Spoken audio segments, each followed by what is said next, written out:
Hello guys and welcome to another episode of my channel.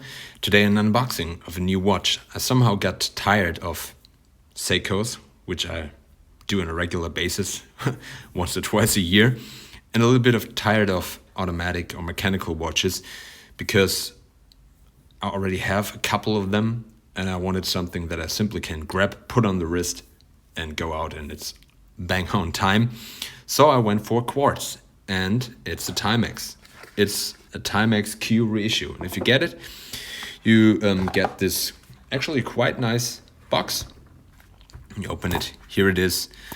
And it tells you a little bit of the history. It was released in the 70s. It was the beginning of the Quartz era for Timex. And in this case, we have a reissue of the Timex Quartz, one of the first Quartz models by Timex, and in this case I've went for the Pan Am version. So you have this Pepsi dial. It does not provide a 24-hour bezel, so it's not a real GMT watch, doesn't have an GMT hand, but it has this Pepsi look, and then of course it reminds you of the Pan Am GMT Master by Rolex. And to me, it's like the American flag that comes, the colors of the United States, red, white, and blue, that comes to my mind. And overall, the execution is nice. It's not too big, not too small.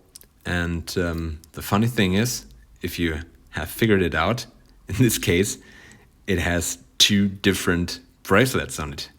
And this is somehow a teaser for you to watch another video of mine where I put this bracelet on the entire watch, so the other half of it. Because the watch actually comes on this Jubilee style bracelet, but it's really hair pulling. So I decided to swap it out.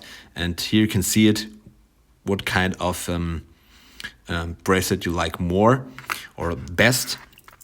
This one, as I said, is a little bit too hair pulling, and also like the taper of this one a little bit more, so you have the direct comparison.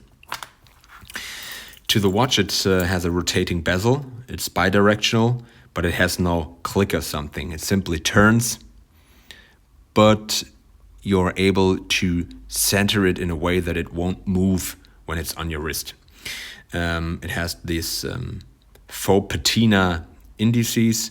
It has the day and the date. It's quartz, so it has this ticking seconds hand. It has a non-screw down crown. It has screwed in case back, and it's very easy to change the battery. You can simply use a coin. This is actually the part of the advertising of this model, that you use a coin to open the battery case. The overall execution is actually pretty decent for a watch at this price point. You have brushed and polished elements. The case shape is tonneau style, but quite unique, especially when it comes here to the lugs. It has a lug width of 18 millimeters, but the bracelet extends, so here you have almost 21 millimeters, so it gives you a more refined look with a nice taper. So you can see the taper on the stock part of the bracelet and on the Casio part of the bracelet. So actually quite nice. It also has some lume to it. So we charge it up. You can see the lume. It's not that great, it's uneven.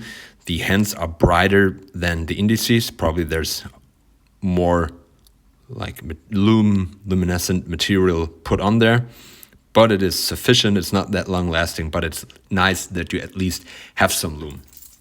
Let me put it on the wrist. So there you have it on the stock bracelet on my 7-inch wrist, and it simply looks cool. It gives you this 70s vibe, and if you're into Pepsi colored bezels, this is definitely one to grab, to pick up.